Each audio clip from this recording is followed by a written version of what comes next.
Alright, hello everybody. Welcome to today's video. This is probably going to be a little longer because I want to do a couple of things. So I'll try to add little timestamps in the description.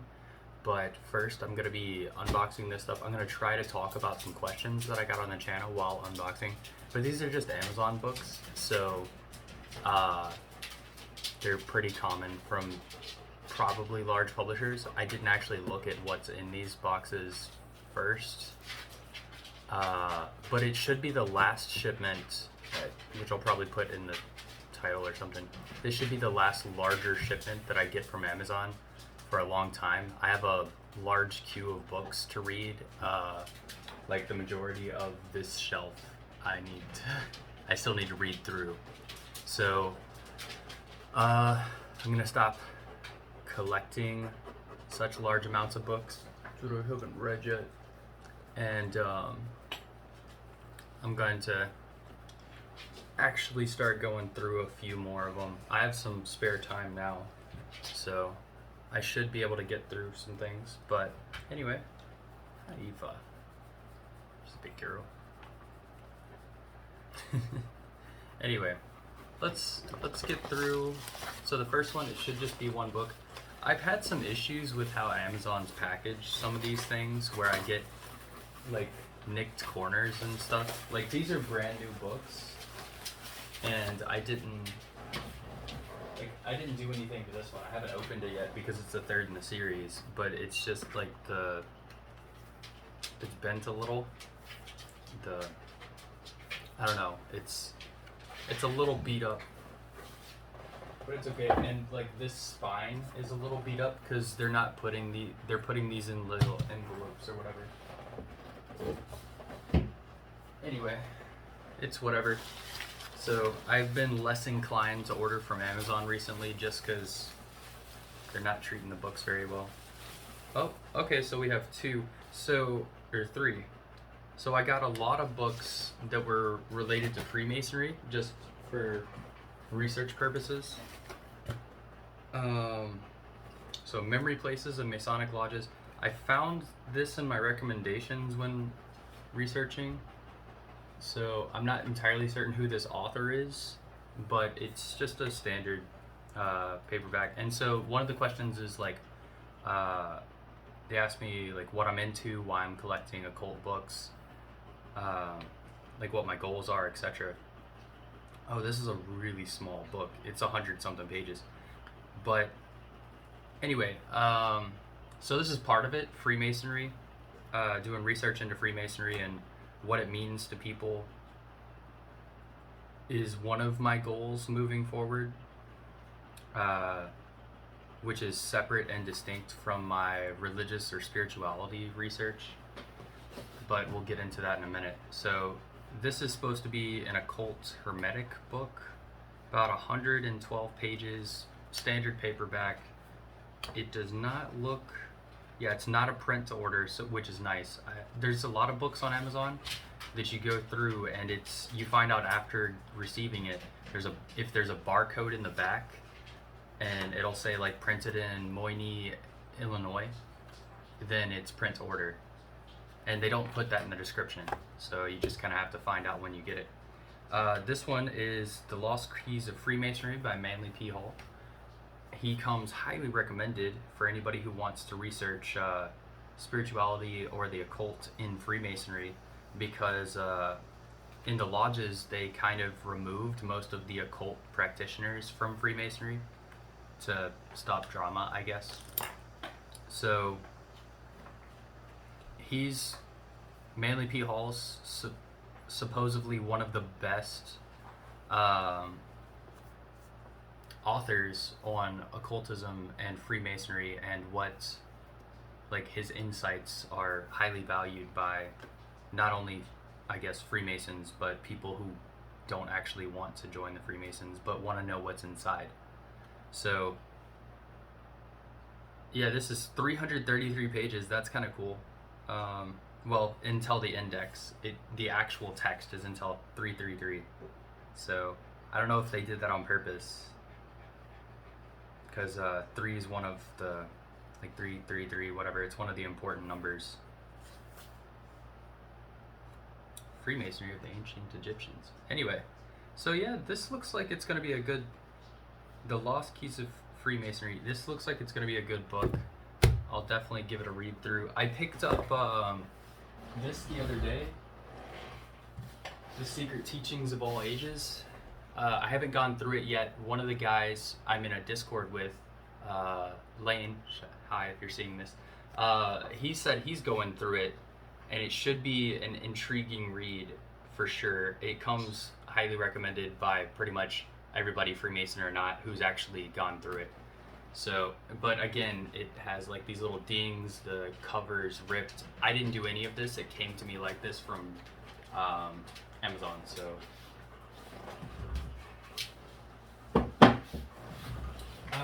And then I have Trollrun, which somebody was asking me about the magic of like other Norse traditions, the non, what's it called? Like Thurder, I don't know how to pronounce it, but the non-Odinic or Thor followers or practitioners. And so this is kind of well, it's supposed to be about trolls and the worshippers, basically the left-hand path, I suppose, of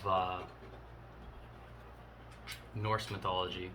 And again, it has like creasing on the cover and stuff like that, so it doesn't look like Amazon cares too terribly much about their book packaging anymore, which is unfortunate. So this one goes to about 350 pages. I have the digital version as well, which I've gone through a little bit. I didn't go through too terribly much, and it seems like most people who were interested in this topic and bought this book were not disappointed. So I picked up a physical copy as well, because I prefer physical copies. The digital copies, yeah. So yeah, that's another thing that I'm going into. So most of what I do is kind of religious studies, spirituality, trying to piece together, because to me it seems like deity, the supreme being, whatever you want to call it,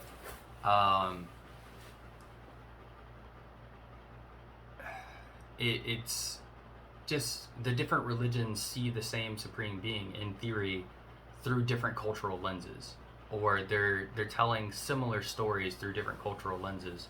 And so it's interesting to me to try to see what's similar, what's not similar, and how the different cultures perceive these things. Then I have, this came recommended by somebody, I'm not entirely certain. I was told Hegel, this is Hegel, Phenomenology of Spirit. This guy recommended it to me by the name of Babu on Discord. And if I remember correctly, Hegel is a collectivist, and he believes that the collective is more important than the individual. And so this might relate to that. I'm not certain. I haven't gone through it. The person who recommended it to me recommended just read the preface and see how you feel about it. But if I'm going to read it, I'm going to get a physical copy of it, because he is a philosopher, and I'll stick it in my philosophy section. Seems interesting, even if I'm not going to agree with it. Like a lot of the things that I collect, I don't necessarily agree with every book that I have. It's just about collecting different perspectives. That's what it is to me. The relationship in a book is collecting a perspective you otherwise couldn't, because a lot of these authors are either dead, it's impossible to have a conversation with them, or if they've taken the time to write something down, why ask them about the same thing without reading that, right? So like books are an easy way to kind of get an insight into the author's mind and their understanding of the universe around us. And then I have Lectures on Ancient Philosophy, which is a companion to the Secret Teachings of All Ages, which I have over there, by Manley P. Hall. So,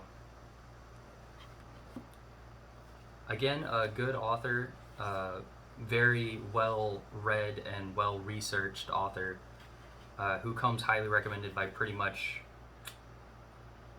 everybody I've heard that actually read him, if you want to understand these kind of things. And this one is about 500 pages, including the index. It's 512 or something like that.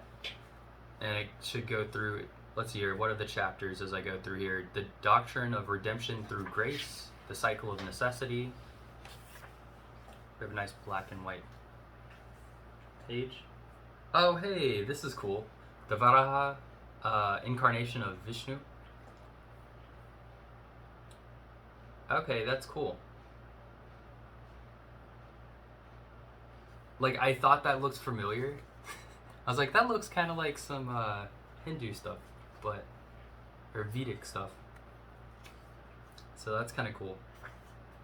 I just happened to turn to a page that had that on it, which is... Anyway, Mathematics, the Master Science.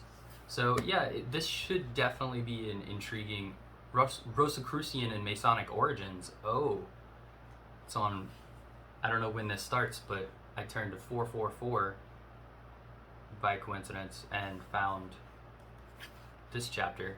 So yeah, I'll definitely go through this in time. Right now, I'm still going through my Vedic literature, so I still have, I have this version of the Ramayana and the Arrow of the Blue-Skinned God, which should be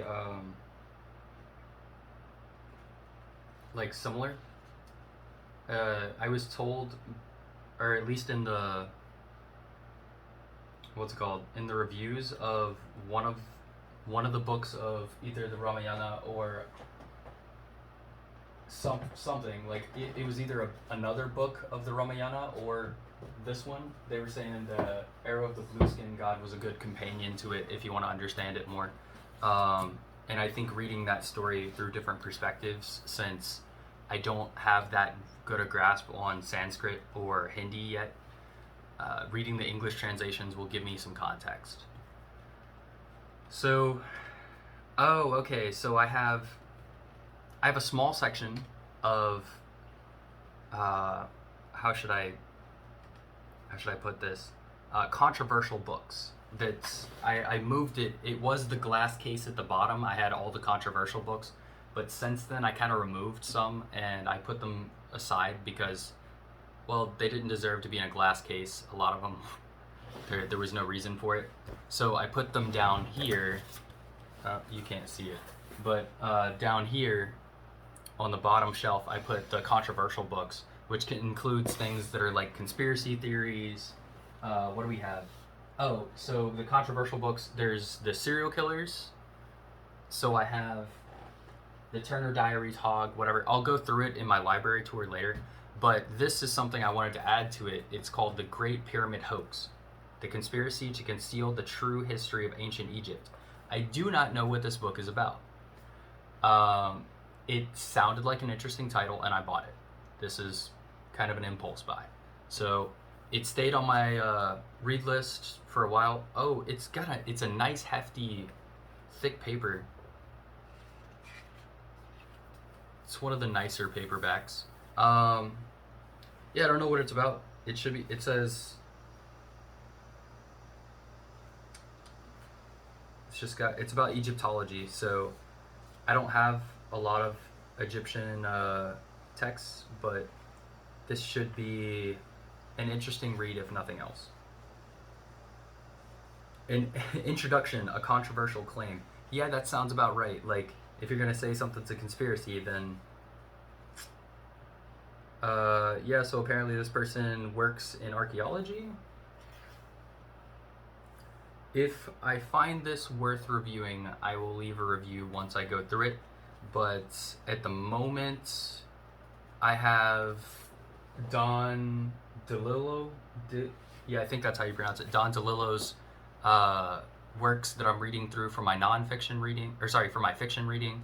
and then I have the Vedic text for my my non-fiction reading, and then I have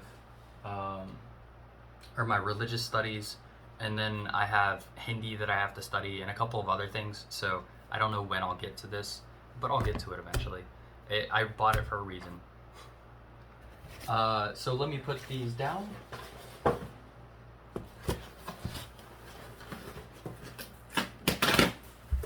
All right, now this is a box. What do we got? Oh, okay. So I got Duncan's Ritual of Freemasonry, 3rd edition, illustrated. Or Guide to the 3 Symbolic Degrees of the Ancient York Rite. Wait, is this actual York Rite? No way. This might be an actual ritual book. Entered apprentice or 1st degree. Okay.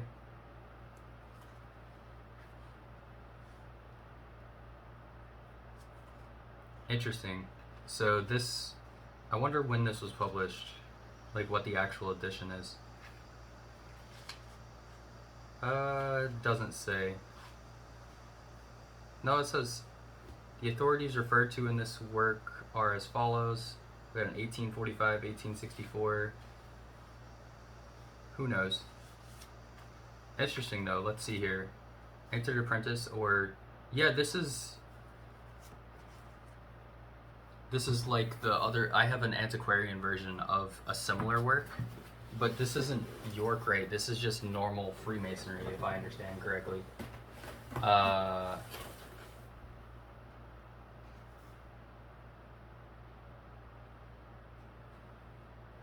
Yeah, alright. So this is just a normal, like, ritual book of the different degrees of Freemasonry. Oh, wow.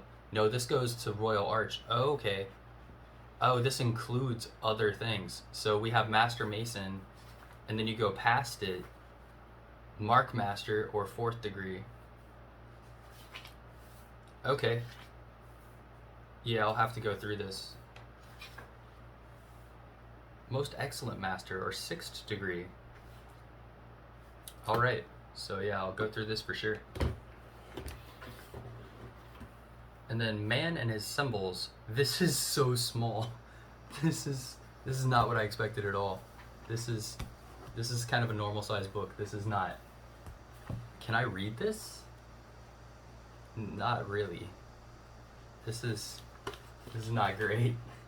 But I mean, a book's a book, and this is a Jung book, so I think I'll just throw it on top with, where did I put the red book? I'll just throw it up there for now. That's kind of hilariously small. Oh, what is this? The Craft and Its Symbols by Roberts. This looked interesting because it's like a Freemason apron as a cover.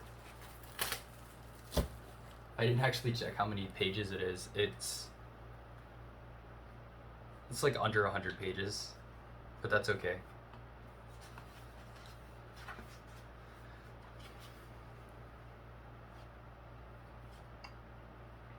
McCoy Publishing and Masonic Supply Company from Richmond, Virginia. Copyright 1974.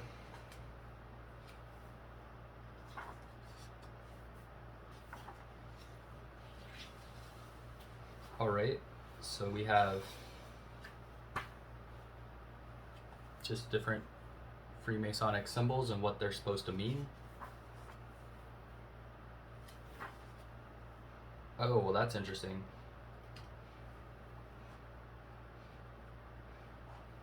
Anyway, so definitely read that. Oh Lord, this is not what I expected at all. What? Where? How did I even find this?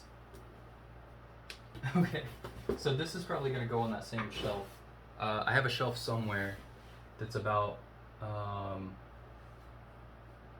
yeah, there. About like psychology or sociology. This is Evolutionary Psychology, the New Science of the Mind by David Buss. This looks print to order. Is this print to order? No, I guess not. So it has, so this soft cover is the same as like a bunch of the print order books. So the questions here are, where do we come from? What's our connection with other life forms? What are the mechanisms of mind that define what it means to be a human being? Evolutionary psychology is a revolutionary new science, a true synthesis of modern principles of psychology and evolutionary biology. Since the publication of the award-winning first edition of Evolutionary Psychology, there has been an explosion of research within the field. In this book, David M. Buss examines human behavior from an evolutionary perspective, providing students with the conceptual tools needed to study evolutionary psychology and apply them to empirical research on the human mind. So this edition contains expanded coverage on cultural evolution with a new section on culture gene coevolution, additional studies discussing interbreeding between modern humans and Neanderthals, expanded discussions of evolutionary hypotheses, I don't know how to pronounce that, that have been empirically disconfirmed, and much more. Alright, so 6th edition. This book is dedicated to Charles Darwin and Richard Dawkins, a bunch of names that, to be honest with you, I don't know. Yeah, this is a thick book. This looks more like a textbook than anything, so it should be interesting to learn on my own. Not that I like self-teaching courses is new for me. Bullying in schools, 282. Why? Oh, okay. Aggression in the Aboriginal community, Australian Aboriginal community. Alright, yeah, this just seems more like a kind of oddly specific psychology book.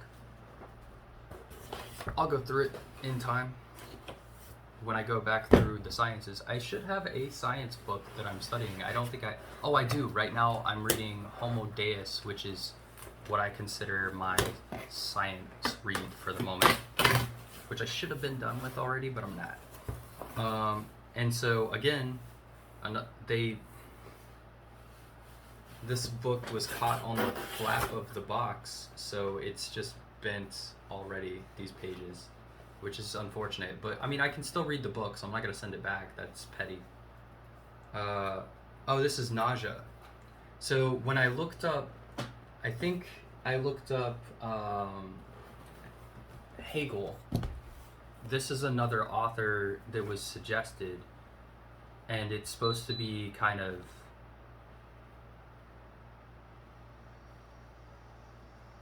I don't know how to describe it, but it's like this author allegedly has one of the most interesting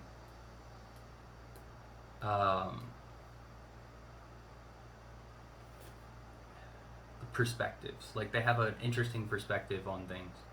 So I don't know, it was when I was searching for another author, I found this, and the reviews seemed interesting enough that I want to go through it. So this is probably actually higher on my list to read than any of these others, to be honest with you. The Three Dangerous Magi, Osho, Gurdjieff, and Crowley. I don't know who Gurdjieff is, to be honest with you, but I bought this because people were saying it was an interesting perspective on Crowley, or Aleister Crowley, and Osho. Because I've heard there's a lot of, I haven't followed any of Osho's teachings, but I've been recommended Osho, and I've also been recommended to stay away from Osho. So I wanted to understand the situation better, so I've stayed away from Osho's teachings, and I've stayed away from anti-Osho teachings. So we'll see where that goes.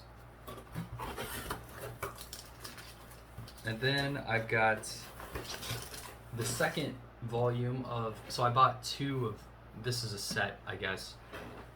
This is the second volume of an Encyclopedia of Freemasonry by Albert Mackey. People who were like anti-Masonic were using like small portions of this book to kind of say that Freemasonry is evil or something like that. And so they were like cherry picking texts. And so I wanted to see what the context was and all that. And I wanted, well, to be honest, to know what information there is to be had inside of the Encyclopedia of Freemasonry. So I picked it up, and I'm not going to read this. This is a reference text. I'm probably not going to read this unless I finish literally everything else that's not a reference text in the library. I'm only going to use this as a reference. So I have reference text here. This entire shelf is just references. So it's got the Guitha of Dr. Rudd, the practical, like, it's different magical practices, but I'm not going to actually read those cover to cover. I'll skim through them, but they're going to be references for the most part. Some of those maybe because they're kind of grimoires, like the three books of occult philosophy. I'll probably read through that at some point. I just haven't got to it yet. It hasn't been something that was that terribly important for me. So now, I suppose 26 minutes is going to be the time to mark. So the questions that I had are, well, from my understanding of the questions, he asked about my profession, my goals, thoughts, and love for the occult. So the questions I got from that are like, who am I? What are my beliefs? So I'm Sterling or Sven, depending on what you want to call me. Names aren't too terribly important for me, neither are most labels. So my beliefs, I wouldn't really give a label to. I know that's a cop-out. It's just, I think for me, the explanation of that is that you can't really put a label on anybody's beliefs. Anyone, even a Christian, from one person to the next is most likely going to believe something that is slightly different than their neighbor, because we all have a unique perspective on life. We all have specific facilities to perceive the world in a certain way, and due to the way we perceive the world and the interactions with the world we've had, we're most likely to interpret our spirituality through different lenses. So in doing that, I think it's a little disingenuous to say all Christians do this or all Buddhists do this or whatever. It's sure there's norms in those communities, but I don't think anyone should be defined by a specific title. I think to understand somebody a little better, or to kind of derive what they might believe, those titles are helpful, but I don't think it's necessarily useful in understanding somebody. And as such, I have a Discord server, and I don't actually have roles for the different religions. I don't have roles for anything except for basically the study groups, and that's just so that I can ping people. Because I think if I found in a lot of servers where it says like somebody's liberal or conservative, or it says they support a specific political movement, it says they support a specific religion, people will use those flags to assume, those tags to assume they know what that person believes. And I think it's healthier to let somebody present what they actually believe than to just operate on assumptions based off their tags. So that said, I have literature and beliefs that correspond with Celtic mythology, Norse mythology, Hinduism, Buddhism to an extent, just because there's kind of a relationship there. And then kind of Christianity, I would say Christianity as well, for sure, in being that I follow the teachings of most of what I see as divinely inspired works. So the Bible seems to has Jesus, where he teaches about kind of the same morals that you find in most established religions. And if you truly understand, well, to me, in my understanding of the universe around me, if you see things how I do, you would want to treat your neighbors or anybody any other human, because I consider myself a humanist. Any other human should be treated with respect, and they should be treated in a manner in which you would want to be treated, which does not mean you never do anything bad to anyone. And it doesn't mean that you always do bad things to someone. It means that you use the knowledge that you have to best deal with a situation and take into consideration the different aspects of what that person could be going through. And you don't assume to know what they're doing. Ask questions and help somebody if you can. And help doesn't always mean like giving them money. Sometimes helping is asking those tough questions and helping that person sort through what their feelings are, what they're going through, and kind of awakening them from that sleepwalk of there's a lot of people who, similarly to, I forget the movie, in Korean it's called like 23 personalities, Split. So Split, the guy who has DID, dissociative identity disorder, it's of course is a work of fiction, but it seems to kind of describe how I feel a lot of people walk through life.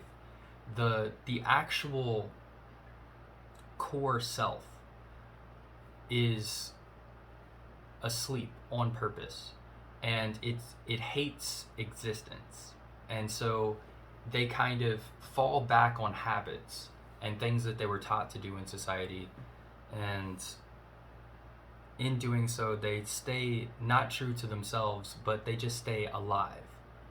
But as I've said to many people, if you've interacted with me on Discord, my belief is that, or one of my beliefs is that to live according to your purpose is beautiful. To live according to the will of others is to already be dead. And what I mean by that is, if you're not truly expressing yourself, if you're not truly seeking to become your best self and understand the world around you and perceive the world around you, if you're taking this world for granted and just kind of trying to survive for the sake of survival, you kind of already gave up. Your true self is dead. Your expression of yourself and your spirituality and your beliefs is already dead. You already gave up. You conceded, hoping that better days will arise where you can finally show yourself, or whatever the situation is. So I don't know. I hope more people find that being their true self and expressing themselves, it's not that they will lose friends. It's that they never really had friends. In presenting yourself in a way where other people don't see your true self, you're going to have to keep up that facade for the rest of that relationship, or they're going to say you changed, or they don't like the new you, or maybe they like the new you better. But if you're pretending to be somebody, the people who like you for being that person, they don't like you, they like the facade. So if you act how you really believe you should, if you are acting like yourself, then the friends that you get are people who like you for who you really are. And I think that's what a friend really is. Anyway, I went off on kind of a tangent, but the next thing is, what things do I typically read or study? So I go into mostly religious studies to better understand spirituality and what ancient civilizations took spirituality to mean. Reading the actual source texts, like the Poetic Edda, the Bible, the Sutras, the Vedas. Well, the Vedas aren't, that's another story.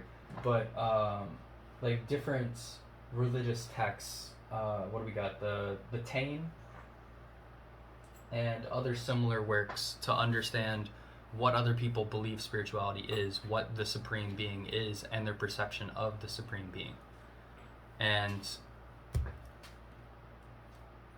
yeah, and so that's the majority of my studies, is because it seems like I can better understand psychology and history through religion, because religion seems to be one of those things that tied humanity together from the oldest times. It's one of the things I've noticed throughout history people have in common, and to understand their societies, it feels like a good stepping stone of understanding why history progressed the way it does, and to find history with maybe less revisionism, less misconceptions, is to try to understand the religions according to their own sacred texts, what they lived their lives by. So that's why I study that. In relation to that, I also study philosophy, because it kind of achieves the same goal. I believe philosophy and religion are very intertwined for a lot of people. The concepts kind of lead towards the same goal. And then studying psychology, of course, and ethics to a lesser extent. Along with that, I've got a couple of other things, but most of this is, like, this whole section is religion. This whole section is basically occultism and religious studies, and I have the red book, so I have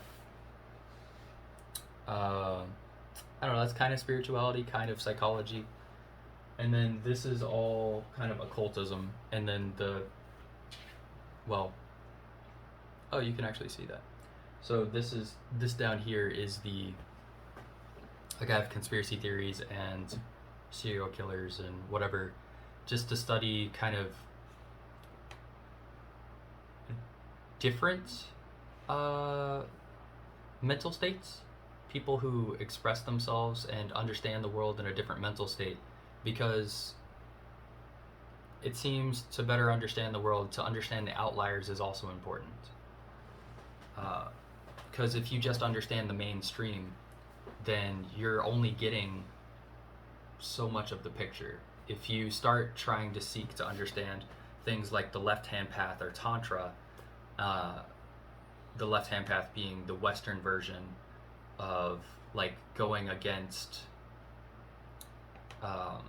like religious norms, and then Tantra being specifically going against the religious taboos or norms of either Hinduism or Buddhism.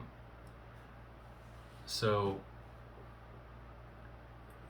if you have the left-hand path and the right-hand path and you put them together, you form a complete person. You complete the perspective. And so in understanding the outliers, you understand their differences with the normal society and vice versa. So it's a project that feeds itself. And so that's why I study the things I do and why I study both sides of the aisle. It's not because I particularly believe one or the other, but because I'm trying to form a complete picture.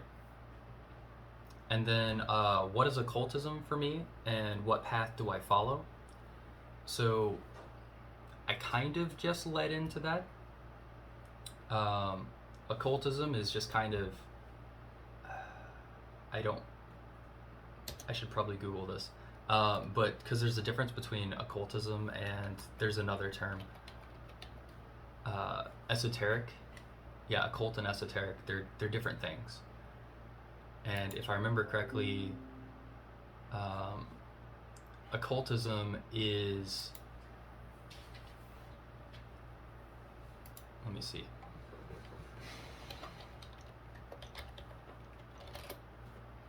All right. Occultism is a belief in an alternative way of viewing the world. So occultism is basically the umbrella term that includes the left-hand path, Tantra, etc. It's just lesser practiced belief systems. And then esoteric, if I remember correctly, is kind of hidden things. Yeah, so it's designed to be understood specifically, or by the specifically initiated. So it's kind of secret practices. So What is occultism for me? What type of occultism do I practice? Mostly just I find the norms in any given religion to be kind of distracting. I find them to be kind of a hindrance. They limit what you can understand. They limit what you can practice. And so I'm not an occultist because I specifically seek to go against the norms, but if I feel restricted by specific regulations within the priesthood or the gurus of a religion, then I just don't follow those things. And I do study the people who actually practice adverse to the established religious leaders in a religion and become the left-hand path or whatever have you. But I'm not necessarily doing that myself. I just practice what feels natural to me and what feels the most connected with my spirituality. So some of those things include Tantra. Some of those things include rituals, whatever. Just whatever speaks to me. I don't mean literally, not voices in my head. Anyway, so what is the left-hand path? I already answered that earlier. Goals in the occult and religious studies. I kind of spoke to this during my book opening portion, but my goals are I want to better understand humanity and our place in the universe and the history of humanity and why we're so driven towards these beliefs of things that are not physically visibly apparent. And you could just explain it away by saying, oh, ancient civilizations, they just didn't understand science. They didn't understand how the world works. But sure, I mean, that's an explanation. It seems to be a gross oversimplification of why these religious beliefs persisted for so long. And I'm trying to determine the core beliefs that ancient civilizations had, kind of any ancient civilization or all. I don't know if they particularly held any particular or any specific ancestor. Like, I don't know if they all derived from one source, if religion kind of was a natural thing for human beings encoded in our DNA. Like, I don't know. I just hope that I can find out. I may not be something that I find in this lifetime, but it's not going to stop me from trying. I want to understand how to better help people and how to use spirituality in a positive way, not only for me but for those around me, and be able to kind of make real results through it. Profession and my way ahead professionally. I work in basically cybersecurity, networking, whatever you want to call it. My way ahead professionally, I'm not sure, to be honest with you. To be completely honest, I still have my GI Bill to go through. I still have free college available to me, and I've been considering going to college for philosophy, for religious studies, for linguistics, to understand language better. What's it called? It's not epistemology, the study of, I don't know. Anyway, I've also considered going to school for veterinary school because I have 4 dogs. I love animals. And I've considered going to medical school to better help humans and tend to their health needs. But I haven't made that decision yet, and I'm not sure if and when I'll be able to, but I will say that the career that I'm in right now does not feel like the career for me. And maybe I'll do most of this other stuff as a hobby and go into health Or maybe I can find a place in philosophy for me, or a place in religious studies for me. Who knows? But for now, the way ahead is I'm going to try to learn a lot of the older languages. Right now I'm going through learning Hindi, and in doing so learning Sanskrit as well. And then I plan on going into Greek and Latin. I was actually inspired recently. There was a video of a man who went into, I believe, Greece or Rome. Yeah.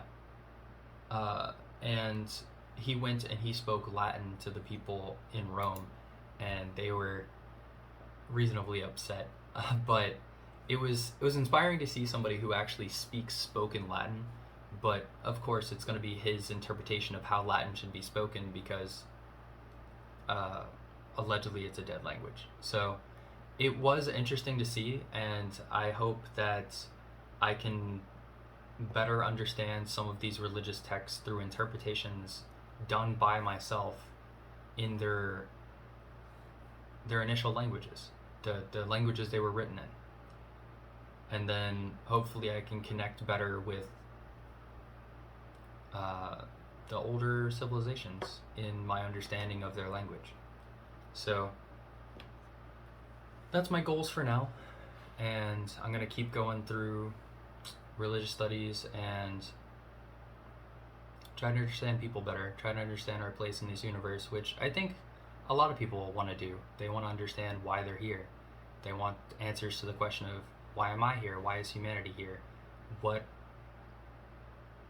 made us, or were we made? Do we physically exist? Are we on, are our bodies us? Do we exist apart from our bodies? Are our bodies a vessel? You know, all these questions that you go through, things like simulacra and simulation, the Matrix. You go through kind of, in Hinduism, you'd see things like Shiva creating Shiva to punish Shiva for insulting Shiva, which elicited the response of Shiva has to create another Shiva to punish Shiva for harming Shiva, for insulting Shiva. This is the story of Bhairava. I may be pronouncing that incorrectly, so anybody who speaks Hindi, let me know. But basically, it's one of my favorite stories in Hinduism so far, is the god of creation and the god of balance, basically, were having a fight over who the supreme being is.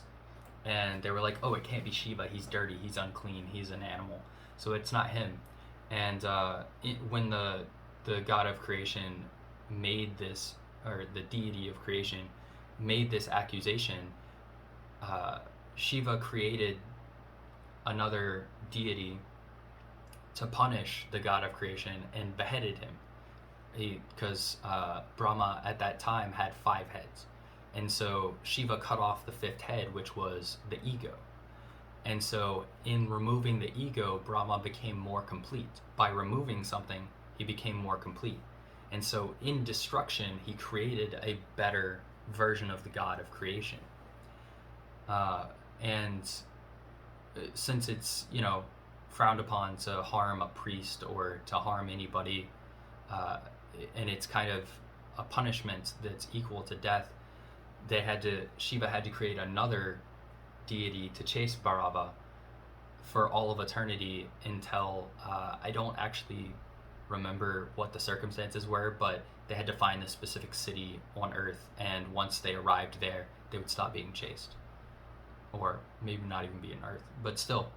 So I thought it was an interesting story, because in theory, everything was created by one being, and it's just that being interacting with itself. Anyway, I'll discuss these things later. If anyone's interested in anything I said today, please let me know in the comments. I'll answer your questions in a future video, and next time it'll probably be a standalone video, no books, unless it relates to a book that I've been reading. So if you ask me a question that relates to the Bhagavad Gita or something similar, then I'll bring that up and try to find some passages from that book in order for us to have a better discussion. So that said, I hope you enjoyed this video, And whatever time it is where you are, I hope you have a wonderful morning, afternoon, evening, or night. Cheers.